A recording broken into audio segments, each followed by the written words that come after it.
추운 날씨 가운데서도 이렇게 또 하나님을 보는 열정으로 나오신 여러분 모두를 축복합니다.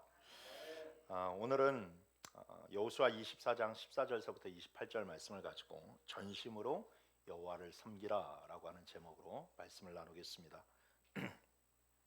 오늘은 하나님의 사람들 여호수아 편 마지막 시간입니다.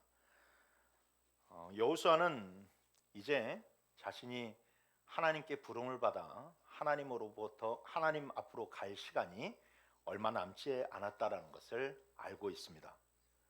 그래서 이스라엘 백성들을 세겜으로 불러 모으고 그들에게 마지막 당부이자 또 마지막 유언을 이스라엘 백성들에게 하고 있습니다. 자, 이제 모든 그런 달려갈 길을 다 마치고 모든 인생의 그런 무거운 짐들을 내려놓고 홀가분하게 기쁨으로 하나님 앞에 나아가기만을 소망하고 있는 여호수아에게 그러나 그 마음이 그리 편하지만은 않았습니다. 왜냐하면 이스라엘 백성들의 신앙이 아직 온전히 서지 못했기 때문이죠. 과연 내가 하나님의 부르심을 받아서 이 세상을 떠나게 되면 이 이스라엘 백성들은 어떻게 될 것인가? 과연 하나님을 신실하게 계속 믿을 수 있을까? 저들이 하나님을 믿는 그 신앙을 끝까지 지킬 수 있을까에 대한 염려와 근심이 이 마지막 정말로 순간을 맞이하는 그 여호수아에게 끝까지 지금 큰 걱정거리로 남아 있습니다. 그래서 여호수아는 마지막 젖먹던 힘을 다하는 심정으로 마음속에 있는 자신의 그 염려를 이스라엘 백성들에게 다 쏟아냅니다. 여호수아 24장 1절서부터 13절, 그러니까 우리가 지난주에 살펴보았던 내용들에서는 여호수아는 지금까지 하나님께서 이스라엘에게 베푸셨던 모든 은혜들을 다 열거해 주었습니다. 하나님이 아브라함을 불러 주셨던 것, 하나님이 애굽의 노예로부터 꺼내 주셨던 것, 그리고 모든 광야의 시간들을 거쳐서 가나안에 입성하게 하시고 그 모든 가나안에서 승리를 거두게 하셨던 것, 그 어느 것 하나 하나님의 손길이 닿지 않은 곳이 없었으며, 그리고 처음서부터 끝까지 정말로 전적인 하나님의 은혜였다라는 것. 하나님이 그야말로 이스라엘에게 베푸신 은혜는 한량없는 은혜였습니다. 그러면서 여호수아는 오늘 14절 말씀에서 자신이 본격적인 마음에 있는 말을 시작할 때에 그러므로 이제는 이라는 말로 시작합니다. 그러므로 이제는 하나님이 너희들에게 그런 은혜를 베푸셨고 너희들이 하나님이 그 은혜를 인정한다면 그러면 이제는 너희들은 어떻게 하겠느냐? 지금까지 지내온 모든 것이 하나님의 은혜의 발자국임을 안다면, 그리고 그것을 믿는다면, 그리고 그것에 아멘한다면 오직 너희는 여호와만 섬기라라고 하는 그 자신의 마지막 당부를 촉구하고 있는 겁니다. 그래서 오늘 본문의 핵심 주제는 여호와를 섬기는 것에 관한 것입니다. 우리가 오늘 읽었던 본문 속에는 섬기다라고 하는 그런 단어가 무려 16번이나 반복해서 등장하고 있습니다. 섬기라, 섬겨야 한다, 섬겨라. 그래서 우리는 오늘 본문을 통해서 여호와를 섬긴다라는 것이 무엇인지를 발견하게 되죠. 그렇습니다. 하나님을 믿는 사람은 하나님을 섬겨야만 합니다. 여호수아는 하나님을 섬기는 것에 우리들의 인생의 생사화 복이 달려있다라고 그렇게 이야기하고 합니다. 그래서 여호와를 섬기는 데는 절대 실패함이 없어야 한다라고 이야기합니다. 물론 이스라엘 백성들이 지금 하나님을 믿지 않아서 하나님 앞에 예배를 드리지 않아서 지금 여호수아가 이렇게 마지막 심정까지 정말로 모든 힘을 다해서 강조하고 있는 것이 아니에요. 그들도 나름대로 지금 하나님을 섬기고 있지만 하나님을 믿고 있지만 그러나 그들의 섬김이 하나님이 받고자 하는 섬김과는 전혀 다른 섬김이었기 때문에, 어쩌면 너무나도 부족한 것이 많았기 때문에 여호수아는 정말로 애타는 그러한 심정으로, 정말로 마지막 내가 이 땅에서 생을 마감한다면 이 한마디만큼은 꼭 하고 죽어야 되겠다라고 하는 그 절박한 심정으로 여호와를 섬기라라고 하는 말을 이스라엘 백성들에게 남기고 있는 겁니다. 그래서 우리는 오늘 본문을 통해서 여호수아가 숨이 끊어지는 그 마지막 순간까지 여호와를 섬기라라고 했던 그 섬김의 그 온전한 의미를 잘 살펴보고 우리 모두가 하나님을 온전히 섬기는 자들이 되기를 주님의 이름으로 축원합니다. 첫 번째로, 하나님을 섬기는 것은 자발적으로 하나님을 선택하는 것임을 반드시 기억하시길 바랍니다. 하나님을 섬기는 것은 자발적으로 하나님을 선택하는 것이다. 오늘 본문 14절 15절 말씀을 다시 한번 보겠습니다. 그러므로 이제는 여호와를 경외하며 온전함과 진실함으로 그를 섬기라. 너희의 조상들이 강 저쪽과 애굽에서 섬기던 신들을 치워버리고 여호와만 섬기라. 만일 여호와를 섬기는 것이 너희에게 좋지 않게 보이거든 너희 조상들이 강 저쪽에서 섬기던 신들이든지 또는 너희가 거주하는 땅에 있는 아모리 족속의 신들이든지 너희가 섬길 자를 오늘 택하라. 오직 나와 내 집은 여호와를 섬기겠노라. 아멘.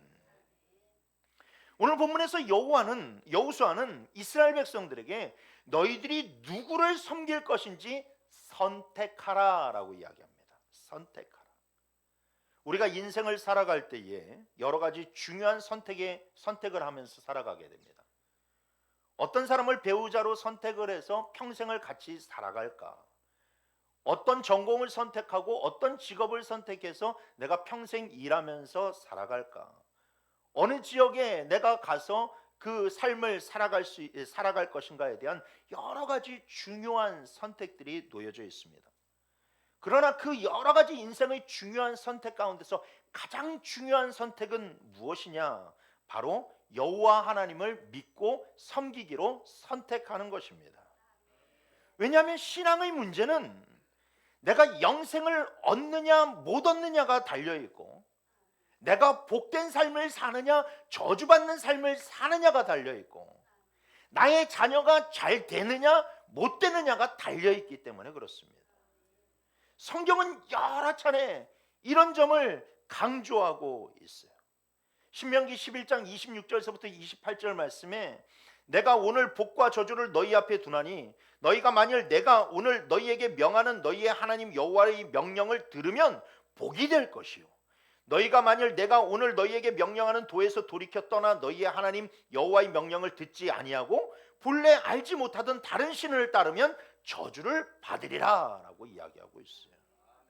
그래서 성경은 복된 삶을 살아가고 싶으면 하나님을 선택해라 라고 이야기하고 있는 거예요. 그렇습니다. 여러분, 신앙은요 강요가 아니라 선택임을 반드시 기억하시길 바랍니다. 신앙은 강요가 아니라 선택이에요. 이런 말들을 하게 되면 부모님과 이렇게 같이 온 젊은 친구들이 부모님을 옆에서 쿡쿡 찔러요. 막 쿡쿡 찔러요. 왜요? 왜 나한테 자꾸 강요하라는 거죠? 봐요, 목사님 말 들어봐요. 신앙은 강요가 아니라 선택이라는데 왜 엄마 맨날 나한테 강요하냐고 그러면서 그런 말들을 하는 친구가 있어요. 30분 내내 설교하는데 그 한마디만 기억해. 그 한마디만. 전체적인 맥락에서 내가 왜 지금 이 이야기를 하는지를 알아야 되는데 그 한마디만 기억해가지고 맨날 자기 분리하면, 목사님이 얘기했잖아요. 이 신앙은 강요가 아니라 선택이라고. 우리 교회는 제발 그런 친구들이 없기를 바랍니다. 자, 하나님은 복을 주시려면 그냥 주시지 왜 그러면 그 복에 대한 그 복된 삶을 선택의 문제로 남겨두셨을까? 성경을 가르치다 보면 많이 받는 질문 중에 하나가, 아니 하나님이 인간을 창조하셨으니까 창조하실 때에 아예 그냥 하나님을 믿게 만드시면 되잖아요. 그러면 우리가 다른 생각을 하지 않게 될 거 아닙니까? 아니, 하나님이 처음에 태초에 창조를 하실 때 에덴 동산에서 선악과를 만들지 않으셨으면 되잖아요. 그러면 우리가 죄를 지을 필요도 없지 않습니까? 그런데 왜 하나님은 우리로 하여금 하나님을 선택하게 만드시고, 왜 하나님은 선악과를 만드셔서 그렇게 우리를 힘들게 하시고 우리를 죄에 빠지게 만드실까요? 하나님의 문제 아닙니까? 라고 하는 질문들을 많이 받게 됩니다. 그러나 여러분, 한번 바꾸어서 생각을 해보십시오. 선택이 없다라는 것을 여러분들 한번 생각해 보시길 바랍니다. 예전에 연세 드신 어르신들 분 가운데서는 결혼을 할 때에 집안 형편이 어려워서 팔려가다시피 결혼을 하신 분들도 계세요. 아니면 집안이 그냥 짝지어준, 야, 저기랑 결혼하기로 했으니까, 사돈 맺기로 했으니까 너 그냥 가서 결혼해 라고 그렇게 집안이 짝지어준 사람과 결혼을 하시는 분들도 계셨습니다. 지금 젊은 친구들에게 그러면 난리가 날 거 아닙니까? 그런 일들은 전혀 그런 일들은 받아들일 수가 없죠. 왜냐? 선택의 순간이 없어지는 순간 사랑도 없고 행복도 없기 때문에 그래요. 선택이 없어지는 순간 양쪽 다 행복하지가 않습니다. 하나님을 믿고 섬기는 것도 마찬가지예요. 스스로 의지도 없고 그냥 맹목적으로 섬기는 것은 섬김을 받는 자도 그리고 섬기는 자도 둘 다 행복하지가 않아요. 기쁨이 없습니다. 기쁨이 없어요. 때문에 하나님은 우리 인간을 만드실 때에 무슨 프로그래밍화된 로봇 같은 존재로 만드신 것이 아니라 우리에게 자유의지라고 하는 놀라운 축복과 은혜로 창조하셨어요. 그래서 여러분, 내가 자발적으로 선택을 할 수 있다는 것은 그 자체가 놀라운 축복이자 은혜예요. 그리고 선택을 할 수 있다는 것 자체가 참 축복이고 은혜인데, 내가 한 선택이 올바른 것을 선택했어, 바른 길을 선택했어, 진짜를 선택했어. 그러면 거기에 더한 행복감이 몰려들게 되는 것이죠. 그 몰려드는 그 올바른 선택에 대한 행복은 이루 형용할 수가 없는 겁니다. 1900년도 후반까지, 이 2000년도로 넘어가기 전까지 중국이라고 하는 나라는 큰 땅과 큰 인구를 가졌음에도 불구하고 경제적인 상황은 굉장히 낙후되어 있었습니다. 그 큰 나라가 우리 대한민국을 부러워할 정도였어요. 그 큰 나라가 자기네들 스스로의 기술력으로 자동차를 만들지 못해서 오히려 조그만 우리나라에서 그렇게 수출하는 그런 자동차를 수입해서 썼고, 모든 것들이 다 낙후가 되어 있었습니다. 우리가 오늘날 중국산 하면 중국산?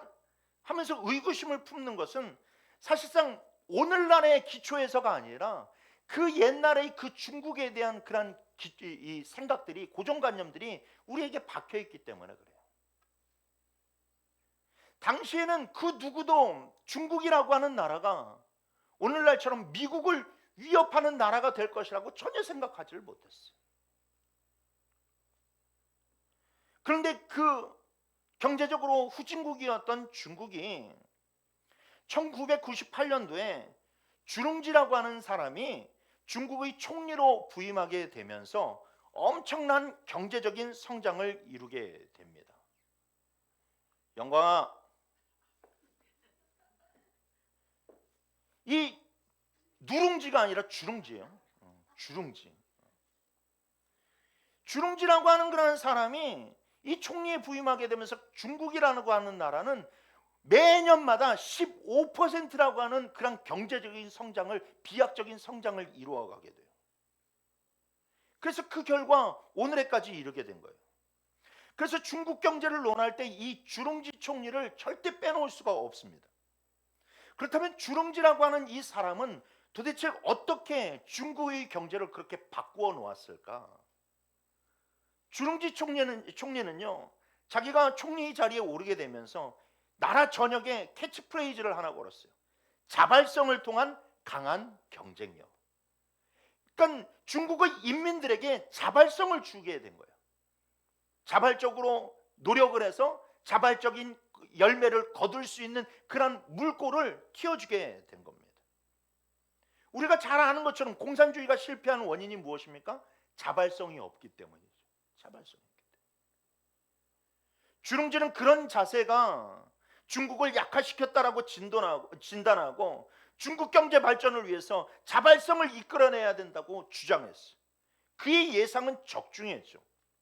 사람들에게 자발성을 통한 경쟁력이 생기게 되자 그 넓은 땅덩어리는 엄청난 경제시장으로 변화가 되게 되었고, 그 수많은 인구들은 강력한 맨파워로 바뀌게 되었다는 거예요. 아마 중국이 지금보다도 훨씬 더 많은 자율성을 그들에게 전해주게 된다면, 여러분 진짜 이 중국이 미국을 따라잡는 것은 그리 허황된 이야기가 아니라는 것이죠. 반면 오늘날 북한의 모습을 여러분들 보십시오. 북한의 그 피폐해져 있는 모습을 보십시오. 그게 바로 인간이 자발성을 빼앗긴 사회가 바로 그 모습이라는 겁니다. 자발성을 빼앗기 때문에 자기가 자발적으로 선택할 것을 빼앗긴 모습이, 피폐한 모습이 바로 오늘날의 북한의 모습이라는 거예요. 자발성, 즉 자율적인 선택은 이처럼 중요한 거예요. 그리고 이것은 신앙의 세계에서도 마찬가지입니다. 여호수아가 하나님을 섬길 것인가, 세상의 우상을 섬길 것인가에 대한 선택을 하라는 것도 결국 이스라엘의 신앙이 자발성에 근거한 자기 마음에 우러나오는 선택이 아니고서는 절대 그 신앙의 진보를 이룰 수 없기 때문에 가장 먼저 그들에게 하나님을 섬길 것인지 아니면 세상을 섬길 것인지에 대한 분명한 선택을 하라라고 그렇게 촉구하고 있는 거예요. 여호수아는 온전함과 진실함으로 여호와를 섬기라고 했어요. 온전함은 순수함을 의미하는 것이고 진실함은 정직함을 의미하는 겁니다. 즉 하나님을 섬기는 것이 억지로 하거나 아니면 누가 지켜보기 때문에 하는 것이 아니라, 내가 어떤 위치에 있기 때문에 하는 것이 아니라 진짜 내 마음속에서 진실되고 정직하게 하나님을 섬기기로 선택한다라는 것이죠. 본인의 의지로 선택한다라는 겁니다. 왜냐? 무슨 일이든지 억지로 하는 것은요, 오래가지 못하기 때문에 그래요. 24장의 마지막 부분에 가면 31절에 이런 구절이 나옵니다. 우리 31절 말씀 다 같이 한번 읽어봅시다. 시작.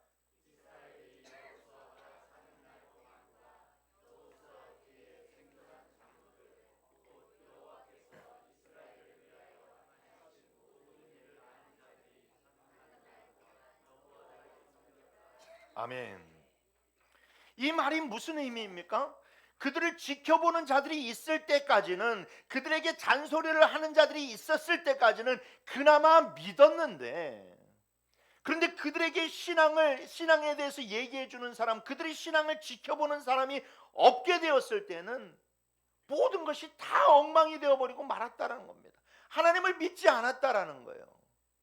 그래서 그들이 있었을 때까지 믿었다 라고 하면서 그 이후에는 어떻게 되었을까라고 하면서 바로 사사기가 등장하게 되는 것이죠. 모든 사람들이, 그 리더도 훌륭한 사람들이 다 죽었을 때에, 그들이 독립적으로 하나님 앞에 서게 되었을 때에 그 마음에 선택하지 않았던 모든 자들의 모습들이 바로 사사기로 나타나게 되었다는 겁니다. 자율적 선택과 결단이 없는 자의 신앙은 바로 사사기와 같다. 사랑하는 성도 여러분, 신앙에 있어서 회색지대란 있을 수가 없어요. 물론 양쪽을 다 선택할 수도 없습니다. 하나님을 섬긴다라는 것은 세상과 등졌다라는 것이고, 세상을 섬기겠다라는 것은 하나님과 등졌다라는 것을 의미합니다. 결코 두 주인을 섬길 수 없다라고 이야기했잖아요. 그래서 하나님의 뜻대로 살려면 범사에 하나님이 우선이 되어야 되고 하나님이 중심이 되어야 되는데, 하나님을 믿는 것 같으면서도 여전히 우상적인 것, 세상적인 관습에 익숙해져 있는 사람들이 있어요. 돈이 되는 일이라면, 또는 내게 즐거움을 주는 일이라면, 나의 탐욕을 채워주는 일이라면 하나님을 외면하고 세상을 먼저 선택하는 자들, 하나님의 예배보다 세상의 일들을 더 먼저 선택하는 그런 자들이 나올 수밖에 없다는 겁니다. 그러나 여러분, 그런 모습으로 하나님을 섬기면 절대 하나님의 복을 얻을 수 없습니다. 아니, 하나님께서 복을 주고 싶어도 그들 스스로가 저주받는 길을 선택했기 때문에 그들은 저주를 받을 수밖에 없다는 것이죠. 그래서 우리는 항상 분명하게 살아가야 돼요. 분명하게. 어떤 배가 고픈 까마귀가 막 날아가다가 비둘기장을 보게 되었어요. 근데 비둘기장 안에를 막 바라보게 되니까 비둘기장 안에는 그 비둘기 주인이 준 모이가 이렇게 수북하게 쌓여 있는 것을 보게 되었습니다. 나는 맨날 먹을 거 찾아다니려고 이렇게 맨날 날면서 고생하는데 저 비둘기들은 저렇게 주인이 주는 모이를 배불리 먹을 수 있구나라고 생각하니까 굉장히 마음속에 비둘기가 부러웠어요. 그래서 갑자기 이 까마귀가 번뜩 드는 생각이, 그래, 내가 내 몸에다가 밀가루를 묻히고 하얗게 해서 저 비둘기장에 들어가게 되면 저 모이를 만큼 먹을 수 있겠구나라고 생각을 했어요. 막 이렇게 막 바닥바닥 해가지고 밀가루를 막 묻힌 후에 이 까마귀가 비둘기장 안으로 들어갔습니다. 아니나 다를까 비둘기들이 별로 의심을 하지를 않는 거예요. 그래서 까마귀가 열심히 비둘기 모이를 막 먹었습니다. 배가 부릅니다. 맛있습니다. 기분이 좋습니다. 노래가 절로 나옵니다. 그래서 노래를 한 곡 불렀어요. 까! 까! 당장 그 순간 비둘기들이 어디서 까마귀 새끼 이렇게 변장을 하고 왔냐고 그러면서 집단 린치를 가해서 이 까마귀를 내쫓아버리고 말았어요. 까마귀가 막 내쫓기니까 그래서 슬퍼서 다시 자기 무리가 있는 쪽으로 딱 가는데 저쪽에서 까마귀 무리들이 이 오는 까마귀를 보더니, 아니 어디 흰색 까마귀도 있냐? 재수없는 놈, 저리 가봐라! 라고 하면서 욕을 하는 것 아니겠습니까? 그래서 까마귀 무리에서도 쫓겨나 버리고 말았습니다. 그렇습니다. 여러분, 성도는요 중간지대에 살 수가 없어요. 성도가 적당히 신앙생활 하다 보면요 교회 안에서나 교회 밖에서나 몸둘 곳이 없습니다. 교회 밖에서도 외톨이같이 살아가고 교회 안에서도 외톨이같이 살아가요. 그래서 참 신앙의 그런 이 올바른 신앙이 정립되지 않는 분들은 교회 안에서도 항상 이방인같이 지낼 때가 너무나도 많이 있다는 것이죠. 엘리야는 갈멜산 정상에서 이스라엘 백성들을 향하여서 강력하게 외쳤어요. 열왕기상 18장 21절 말씀에 엘리야가 모든 백성에게 가까이 나와 이르되 너희가 어느 때까지 둘 사이에서 머뭇머뭇하려느냐? 여호와가 만일 하나님이면 그를 따르고 바울이 만일 하나님이면 그를 따를지니라 하니 백성이 말 한마디도 대답하지 아니하는지라. 백성이 말 한마디도 대답하지 아니하는지라. 그들은 끝까지 선택을 하지 못하고 있었어요. 사랑하는 성도 여러분, 이스라엘은 이 질문에 대답을 하지 못했지만 우리에게는 이 질문에 대한 대답이 늘 있기를 바랍니다. 하나님을 선택하기로 결심하고 그리고 자신 있게 기쁜 마음으로 하나님을 섬기면서 살아감으로 말미암아 하나님이 우리에게 열어놓으신 그 복된 길을 걸어가는 우리 모든 자들이 되기를 주님의 이름으로 축원합니다. 두 번째로, 하나님을 섬기려면 반드시 결단이 필요함을 기억하시길 바랍니다. 하나님을 섬기려면 무엇이 필요하다고요? 결단이 필요하다는 결단. 하나님을 섬기기 위로 선택했다면 그 다음으로 있는 과정은 반드시 결단하는 겁니다. 많은 이들이 온전한 신앙생활을 살아가기 원하면서도 실패하는 이유가, 아멘하면서도 그 아멘하는 대로 살아가지 못하는 이유가 결단이 부족하기 때문에 그래요. 여호수아가 하나님과 이방인들 사이에서 선택을 하라고 하자 이스라엘 백성들은 당연히 그 여호수아 앞에서 우리가 하나님을 섬기겠습니다 라고 그렇게 긍정적인 대답을 합니다. 아멘했다라는 거예요. 그런데 19절 말씀에 보면 이 이스라엘 백성들을 향하여서 여호수아는 아니 너희들이 하나님을 섬기지 못할 것이라고 이야기를 합니다. 우리 19절 말씀 다 같이 한번 읽어봅시다. 시작.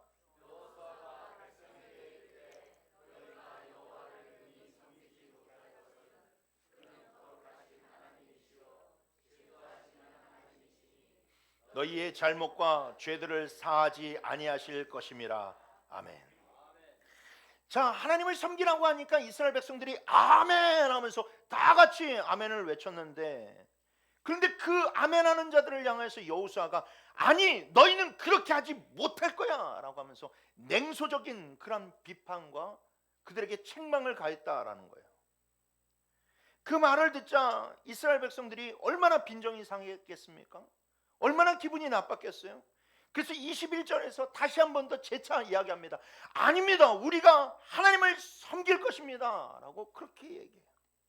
하지만 여호수아는 다시금 22절 23절에서 너희가 하나님을 섬겨야만 한다, 반드시 하나님을 섬겨야만 된다라고 그들에게 신앙적인 선택을 촉구하였고, 이에 이스라엘 백성들은 3번에 걸쳐서 우리가 하나님을 섬길 것입니다 라고 그렇게 반복적으로 대답을 하는 모습을 우리가 본문에서 발견하게 됩니다. 그렇다면 여호수아는 왜 3번이나 걸쳐서 이스라엘 백성들이 우리가 섬기겠다라고 하는데도 왜 묻고 또 물어서 3번이나 그들에게 대답을 얻었을까요? 그만큼 하나님을 섬긴다라는 것은 순간적이고 감정적인 결단이 아니라 정말로 계속적이고 책임감 있는 결단이 되어야 함을 강조하고 있기 때문에 그래요.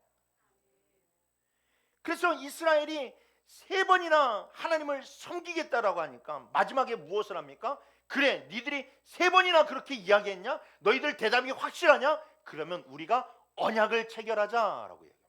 언약을 맺자. 25절 말씀에 그날에 여호수아가 세겜에서 백성과 더불어 언약을 맺고 그들을 위하여 율례와 법도를 제정하였더라. 자, 언약을 맺는다라고 할 때 이 맺는다라고 하는 히브리어가 카라트라고 하는 말인데, 이 카라트의 뜻은 쪼갠다라는 말이에요. 쪼갠다. 즉 짐승을 반을 도끼로 아니면 큰 칼로 반을 갈라서 쪼갠다라고 하는 말이 바로 이 언약을 맺는다 할 때 이 맺는다라고 하는 말이에요. 그래서 고대 시대에 언약을 맺을 때 항상 빠지지 않는 것이 있었어요. 바로 제물입니다. 제물을 앞에다 놓고 그 제물을 반으로 쪼개는 거예요. 그래서 그들이 그 제물 앞에서 언약을 맺는데 그 의미는 이겁니다. 누구든지 당신이나 나나 둘 중에 누구든지 이 언약을 깨트리면 우리는 이 제물과 같은 저주를 받을 것입니다 라고 하는 그 맹세와 서약을 그 앞에다 놓고 하는 거예요. 그게 모든 언약의 기초였습니다. 그만큼 고대시대 때는 누군가와 언약을 맺는다라는 것은 굉장히 신중을 가해야만 하는 일이에요. 그 언약에 무게가 있어요. 그 언약을 지키지 못하면 내가 저주를 받게 돼요. 그래서 일단 언약을 맺기만 하면 그 언약을 지키기 위해서 생명도 불사해야만 했던 것이 바로 고대시대의 사람이었다는 거예요. 이스라엘 백성들을 가리켜서 흔히들 언약 백성이라고 이야기를 합니다. 이는 그들이 하나님과 이스라엘이 언약으로 맺어졌기 때문에 그래요. 언약으로 맺어졌기 때문에. 아브라함의 언약을 통해서, 야곱의 언약을 통해서, 시내산의 언약을 통해서 성경에 수없이 언약을 계속해서 갱신하고 언약을 맺는 장면들이 나오게 되는데, 그래서 그들을 언약 백성이라고 이야기합니다. 그래서요, 하나님은 이스라엘과 언약을 맺으셨기 때문에 이스라엘 향하여서 최선을 다하셨어요. 그 언약을 지키기 위해서 하나님은 정말로 최고의 최선을 다하셨다라는 거예요. 19절에서 여호수아는 이스라엘이 능히 너희들이 여호와를 섬기지 못할 거야 라고 말하는데 그 이유가 바로 무엇이냐? 하나님이 질투하시는 하나님이기 때문이라 라고 이야기를 합니다. 하나님이 질투하신다라고 하는 표현은 소위 우리 인간들이 가지고 있는 시기심이나 그런 말이 아니에요. 그것은 열심입니다. 열심. 하나님이 질투하신다는 것은 하나님이 이스라엘에게 그만큼 열심을 가지신 분이라는 거예요. 즉 하나님께서 자기의 백성들을 열정적으로 사랑하기 때문에 그들을 복된 길로 인도하시기 때문에 최선을 다하시고 열심을 다하신다는 것이죠. 그래서 아가서 8장 6절에는 이런 말씀이 있어요. 너는 나를 도장같이 마음에 품고 도장같이 팔에 두라. 사랑은 죽음같이 강하고 질투는 수월같이 잔인하며 불길같이 일어나느니 그 기세가 여호와의 불과 같으니라 라고 이야기하고 있어요. 하나님은 당신의 백성을 사랑하실 때에 불같은 열정으로 사랑하신다라는 거예요. 한 번 맺은 언약을 지키기 위해서 최고의 열심을 다하여서 그 언약을 지켜나가신다라는 것이죠. 그래서 너희들도 그 마음을 품으라는 겁니다. 왜? 언약은 두 당사자 간에 맺어진 것이니까. 언약 백성이라고 하는 것은 하나님과 이스라엘 백성들이 언약으로 맺어졌다라는 것이지 하나님이 일방적으로 그 언약을 지키신다라고 하는 의미가 아니에요. 언약으로 맺어졌어요. 언약으로 맺어졌다는 것은 무슨 계약 관계가 아니라 그 관계를 지키기 위해서 최선을 다하고 책임을 다하는 관계가 바로 언약의 관계라는 거예요. 이사야서 9장 7절 말씀에 뭐라고 이야기합니까? 그 정사와 평강의 더함이 무궁하며 또 다윗의 왕자와 그의 나라에 군림하며 그 나라를 굳게 세우고 지금 이후로 영원히 정의와 공의로 그것을 보존하실 것이라. 만군의 여호와의 열심히 이를 이루시리라 라고 얘기하고 있죠.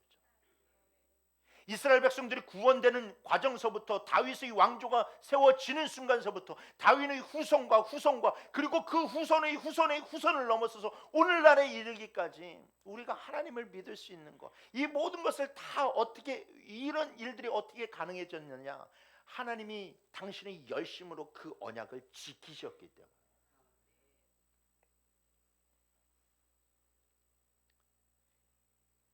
하지만 지금 막상 그 언약의 당사자가 되는 이스라엘 백성들은 어떻습니까?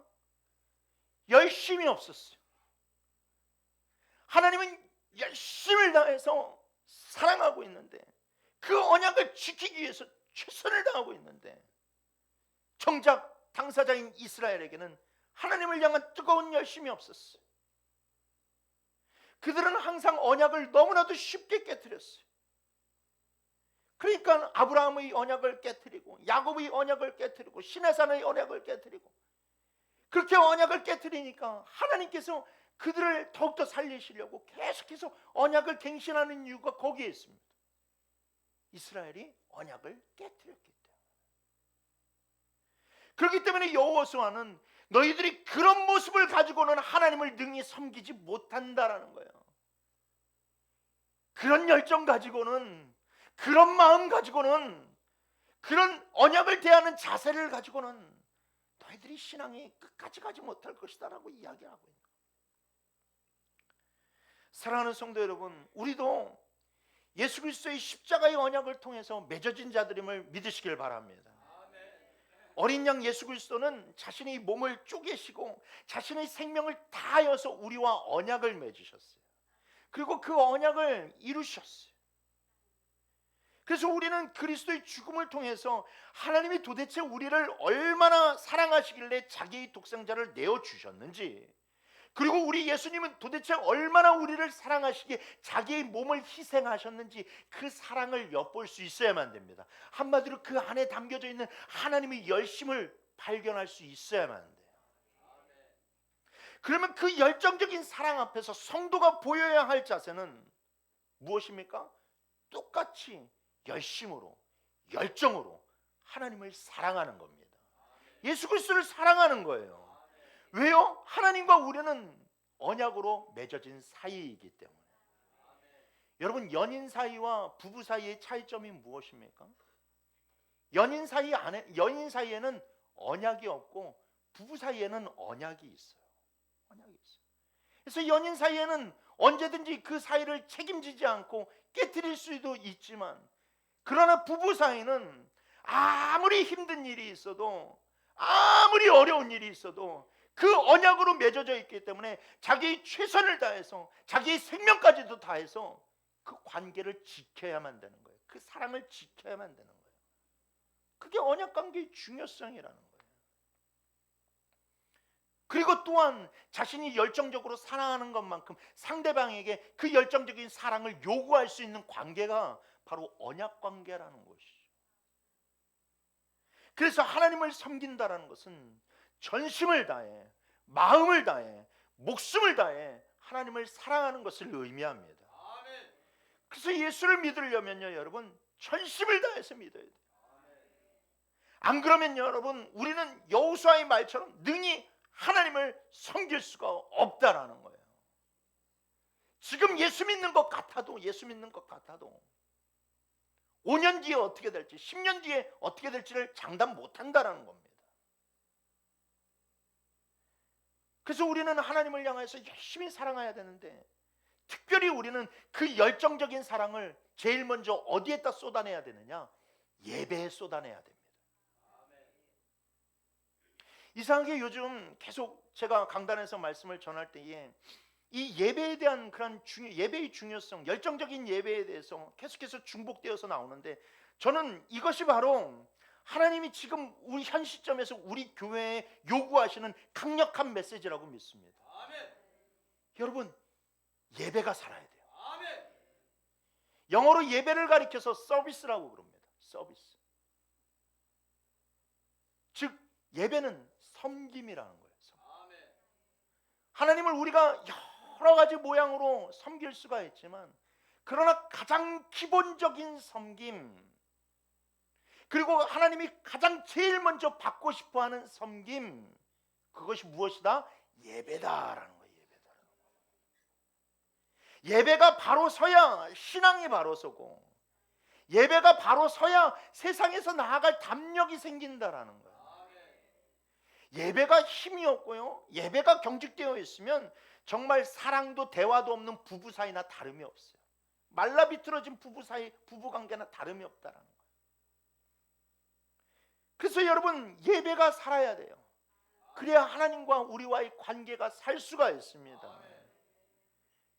그래서 정말로 새해에는 우리가 이 예배만큼은 살렸으면 좋겠습니다. 누가 보아도 예배만큼은 인정할 수 있는 교회가 되어야만 됩니다. 그래서 누구든지 이 교회로 오면 이 예배를 보면서 이 교회 다니고 싶다, 정말 하나님 만났다라고 하는 그런 일이 있어야지. 여러분, 예배가 살아있지 않으면요, 그 교회는 기본이 되어 있지 않은 거예요. 아무리 밖에 나가서 선교 사업하고 구제 사업하고 좋은 일 많이 해도요, 여러분, 예배가 살아있지 않는 교회는 교회가 아닙니다. 교회가 아닙니다. 예배가 살아있어야 돼요. 여러분들, 예배를 살리는 사람들이 되십시오. 예배를 죽이는 사람들 되지 마세요. 기도도 웅얼웅얼하고 찬송도 웅얼웅얼하고 졸고 이런 예배 여러분들 드리지 마십시오. 왜 하나님을 없는 분 취급합니까? 하나님 앞에 나와 있는데 왜 그분을 없는 분 취급합니까? 분명히 살아계시다라고 우리가 고백하고, 이 시간 이 자리에 임재하셔서 우리의 찬송을 받으신 분이라고 고백하는데, 왜 우리의 기도는 힘이 없고, 왜 우리의 찬송에는 힘이 없습니까? 여러분, 지금 심각합니다. 여러분, 새벽기도 말도 안 됩니다. 여러분, 새벽기도 요즘 힘이 없어요. 기도 소리가 들리지가 않아요. 웅얼웅얼거립니다. 그래서 제가 우리 사모님 보고 다음 주서부터는 새벽 예배 음악 틀 때 크게 틀라고 그랬어요. 귀가 아프신 분들 귀마개 꽂으세요. 열심히 하세요. 남한테 기도 소리 들리지 않을도록 이 음악 틀어놓을 테니까 부르짖어서 기도하세요. 주일날 나오시면, 금요기도 나오시면 열정적으로 찬양하세요. 여러분 거기에 우리의 복과 저주가 달려있다니까요. 여러분 거기에 여러분들이 자녀들의 미래가 달려있다니까요. 거기에 여러분들이 가정의 행복이 달려있다니까요. 예배가 바로 서야 돼요. 예배 서지 못하면 여러분, 예배 바로 서지 못하면, 지금 하나님이 우리에게 이렇게 놀라운 일을 벌이시고 이렇게 좋은 환경도 주시고 이 모든 것들이 다 예배를 위해서 하나님이 우리에게 부어주시는 건데, 예배 오는 길 그래도 조금 편하게 오라고, 그리고 예배 드릴 때 더 풍성한 예배 드리라고 하나님께서 모든 것들을 갖춰주셨는데 정작 우리가 변하지 않으면 여러분 안 됩니다. 안 됩니다. 안 됩니다. 자세를 바꾸세요. 여러분 남 보지 마세요. 본인한테만 적용하세요. 본인한테만 적용하세요.